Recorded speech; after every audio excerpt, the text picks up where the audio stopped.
ஓங்கி உலகளந்த உத்தமன் பேர்பாடி நாங்கள் நம் பாவைக்கு சாற்றி நீராடினால் தீங்கின்றி நாடெல்லாம் திங்கள் மும்மாறி பெய்து ஓங்கு பெரு சென்னலூடு கயலுகுல பூங்குவளை போதில் பொறி வண்டு கண்படுப்ப தேங்காதே பொக்கிருந்து சீர்த்த முளை பற்றி வாங்க குடம் நிறைக்கும் வள்ளல் பெரும் பசுக்கள் நீங்காத செல்வம் நிறைந்தேலோர் எம்பாவாய். அனைவருக்கும் வணக்கம். இன்னைக்கு மார்கழி மாதம் 3வது நாள். அதனால திருப்பாவையினுடைய 3வது பாசுரத்தை நம்ம பார்க்குறோம். இந்த பாசுரம் ஒரு மங்களகரமான பாசுரம். இறைவனை பற்றி பாடக்கூடிய பாடல்கள் பாசுரங்கள் எல்லாமே மங்களம்தான். ஆனால் மங்கள நாட்களில் மங்கள நிகழ்ச்சிகளில் இல்லை யாரையாவது ஒருத்தரை வாழ்த்தணும் அப்படிங்கும்போது வைணவர்கள் இந்த பாடலை தான் முதல்ல பாடுவாங்க. ஏன்னா இது ஒருவருக்கு மட்டுமானது அல்ல, மொத்த நாட்டுக்குமே மொத்த வையகத்துக்குமே சிறப்பான ஒரு மங்களகரமான ஒரு பாடலாக இந்த பாடல் அமைஞ்சிருக்கு. ஆண்டாள் பாருங்க, தான் நோன்பு நோற்றா கூட தனக்காக ஒரு சுயநலமாக இல்லாமல் பொது நலமாக இந்த நாடு எப்படி செழிப்புற்று இருக்கணும் அப்படிங்கிறதுக்காக பாடுறாங்க. ஓங்கி உலகளந்த இந்த கதை எல்லாருக்குமே தெரியும். மகாபலி சக்கரவர்த்தின்னு ஒரு அரக்கன் ஆட்சி செஞ்சுக்கிட்டு வரான். அவனை சோதிக்கிறதுக்காகன்னு சில பேர் சொல்கிறாங்க, சில பேர் அவனுடைய ஆணவத்தை அடக்கிறதுக்காகன்னு சொல்கிறாங்க. எது எப்படியோ, ஆனால் திருமால் குள்ள மனிதனா அதிதி காஷ்யபர் இவங்க இருவருக்கும் மகனா பிறக்கிறாரு. பிறந்து அந்த மகாபலி சக்கரவர்த்தியை சோதிக்கிறதுக்காகவோ இல்லை அவனுடைய ஆணவத்தை அடக்கிறதுக்காகவோ 3 அடி நிலம் கேட்டு வராரு. ஸோ ஒரு குள்ள மனிதன் 3 அடியில் எப்படி அது அவனுக்கு பத்தும் அப்படின்னு சொல்லி இந்த மகாபலி சக்கரவர்த்தி, நீ வேற ஏதாவது கேளுப்பா, நீயே சின்ன பையனாக இருக்க, உனக்கு எப்படி உன்னோட கால்களால் அளந்த 3 அடிங்கிறது ரொம்ப குறுகிய நிலம்தான், அது எப்படி உனக்கு பத்தும், நீ பெருசாக ஏதாவது கேளு அப்படின்னு சொல்கிறார். சொன்ன உடனே இந்த குள்ள மனிதன் என்ன பண்ணுறாரு, இந்த வாமனன் என்ன பண்ணுறாரு, இல்லை எனக்கு நான் கேட்டது தான் வேணும், எனக்கு 3 அடி நிலம் போதும், நீ அதை மட்டும் கொடுக்க சம்மதி அது போதும் அப்படின்னு சொல்கிறாரு. 2 பேருக்கு எவ்வளோ வாக்குவாதம் வருது. இறுதியில் சரி, இந்த பையன் நம்ம என்ன சொன்னாலும் நம்ம பெருசாக தரணும்னு நினைக்கிறோம், ஆனால் இவன் சின்னதாக தான் வேணும்னு கேட்குறான், நம்ம என்ன பண்ணுறது, கொடுத்துருவோம் அப்படின்னு சொல்லி சரி அப்படின்னு சொல்கிறார். அப்போ 3 அடிகளால் தன்னுடைய பாதங்களால் 3 அடி எடுத்து அந்த குள்ளமாக இருக்கக்கூடிய வாமனன் எடுத்து வைக்கும்போது பார்த்தீங்க அப்படின்னா திருவிக்கிரமனா, அதாவது இந்த விண்ணை முட்டக்கூடிய அளவுக்கு உயர்ந்த, அதாவது அதனால தான் ஓங்கி உலகளந்தன்னு சொல்கிறாங்க. அடி எடுத்து வைக்கும்போது அவர் ஓங்கி உலகத்தை அளக்கக்கூடிய அளவுக்கு உயர்ந்துட்டார். அதனால தான் 1 அடியை பூமியில் வச்சாரு, 1 அடியை வானத்தில் வச்சாரு, இன்னொரு அடி எங்கே வைக்கிறதுன்னு தெரியல. இந்த மகாபலி தலையை குனிஞ்சு என் தலை மேலே வைங்க அப்படின்னு சொல்லி சொன்னதாக ஒரு கருத்து இருக்குது, ஒரு கதை இருக்குது. அந்த அடிப்படையில் இந்த மகாபலி சக்கரவர்த்தியிடம் இருந்து 3 அடி நிலம் கேட்டு வாங்கும்போது ஓங்கி உலகளந்தவன் அப்படின்னு சொல்கிறாங்க. உத்தமன் அப்படின்னு சொல்கிறாங்க, ஓங்கி உலகளந்த உத்தமன். இப்போவும் சிலர் நம்ம சொல்லுவோம் பேச்சு வழக்கில், ஆமாம் இவர் பெரிய உத்தமர் அப்படி சொல்லுவோம் இல்லையா. இந்த உத்தமன் அப்படிங்கிறதுக்கு என்ன பொருள் அப்படின்னா, பொதுவாக மனிதர்களில் 3 விதம் உண்டு.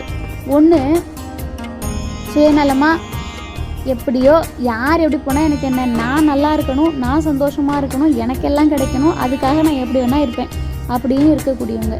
இன்னொன்று, எந்த பாவமே எனக்கு வேணாம்ப்பா, நான் யார் வம்பு தும்புக்கும் போகல, நான் உண்டு என் வேலை உண்டுன்னு இருந்துக்கிறது அப்படின்னு சொல்லி இருக்கிற இடம் தெரியாமல் இருக்கிறேன் அப்படின்னு எந்த உதவியும் செய்யாமல், அதே விதத்தில் எந்த கஷ்டமும் கொடுக்காம சமமாக மத்தியமமாக, அதாவது நடுவில் ஒரு நடுத்தர மனிதனாக வாழ்வாங்க.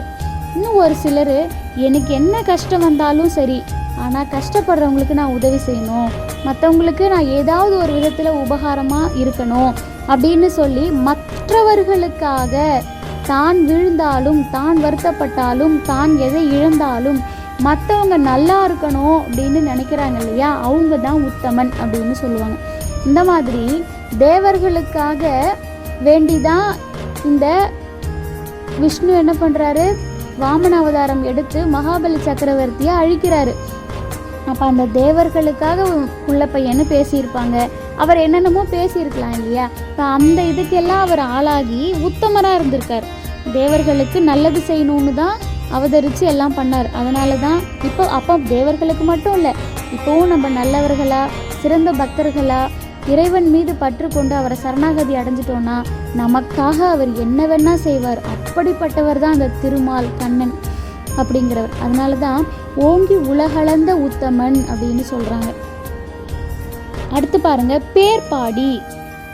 அவருக்கு பல பேர் இருக்குது. விஷ்ணு சஹஸ்ரநாமம்னு சொல்கிறோம், அதாவது 1008 பேர்கள் இருக்குது, அதுக்கும் மேலேயும் பேர்கள் இருக்குது. அப்படி அவருக்கு பல பேர்கள் இருக்குது. அந்த பேர்களை எல்லாம் பாடி முன்னாடி என்ன பண்ணோம், அடி பாடின்னு சொன்னோம் முன்னாடி பாசுரத்தில். இங்கே பேர் பாடி. ஸோ அவருடைய பேர் பாடி நாங்கள் நம் பாவைக்கு சாட்சி நீராடினால்.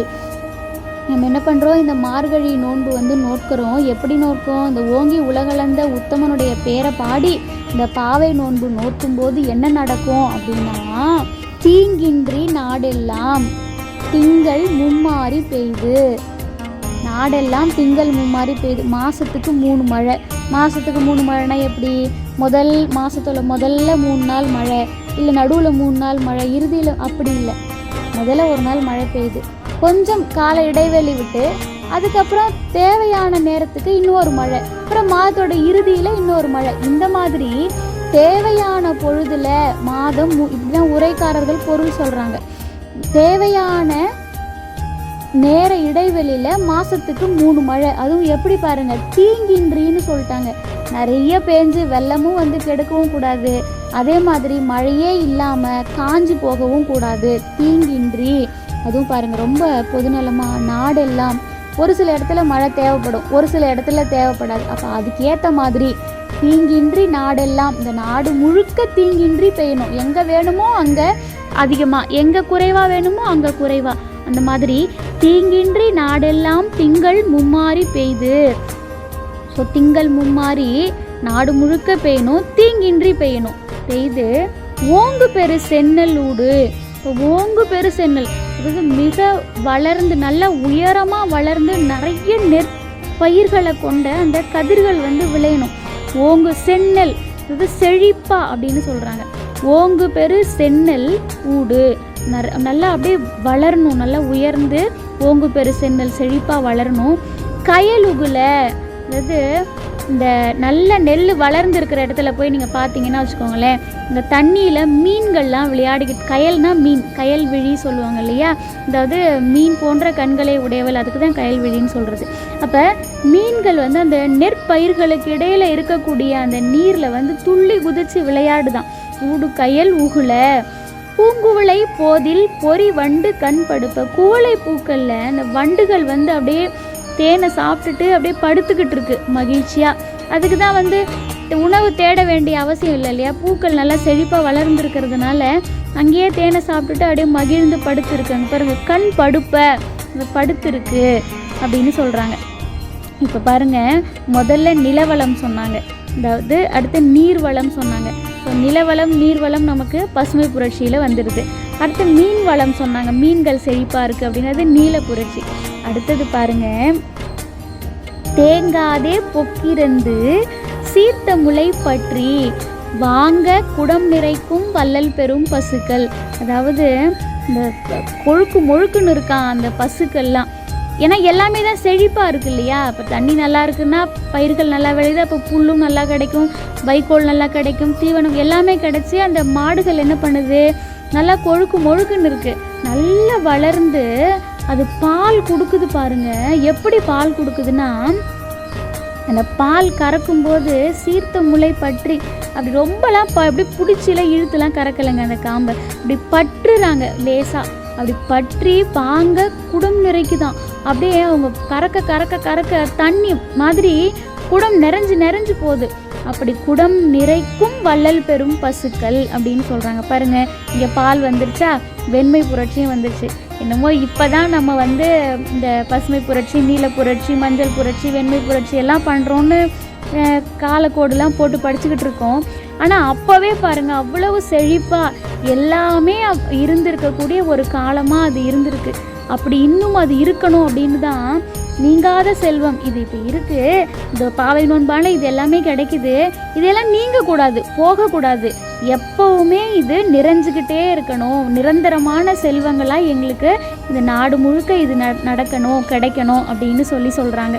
எவ்வளவு ஒரு பொதுநலமாக பாடியிருக்காங்க பாருங்கள். திருப்பி ஒரு தடவை பாசுரத்தை மட்டும் பார்த்துடலாம். ஓங்கி உலகளந்த உத்தமன் பேர் பாடி நாங்கள் நம் பாவைக்கு சாட்சி நீராடினால் தீங்கின்றி நாடெல்லாம் திங்கள் மும்மாறி பெய்து ஓங்கு பெரு சென்னல் ஊடு கயலுகுல பூங்குவளை போதில் பொறிவண்டு கண் படுப்ப தேங்காதே பொக்கிரந்து சீர்த்த முளை பற்றி வாங்க குடம் நிறைக்கும் வள்ளல் பெறும் பசுக்கள் நீங்காத செல்வம் நிறைந்தேலோர் எம்பாவாய் அப்படின்னு 3வது பாசுரம் சிறப்பாக முடியுது.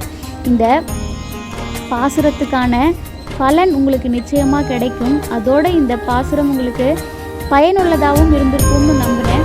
நிச்சயமாக இந்த பாசுரம் உங்களுக்கு பிடிச்சிருந்தா இந்த வீடியோவை லைக் பண்ணுங்கள், மற்றவங்களுக்கும் ஷேர் பண்ணி பார்த்து பலனடைய சொல்லுங்கள். இந்த சேனலை இன்னும் நீங்கள் சப்ஸ்கிரைப் பண்ணலைன்னா மறக்காமல் சப்ஸ்கிரைப் பண்ணிவிடுங்க. நாளைக்கு 4ஆம் பாசுரத்தோடு உங்களை சந்திக்கிறேன்.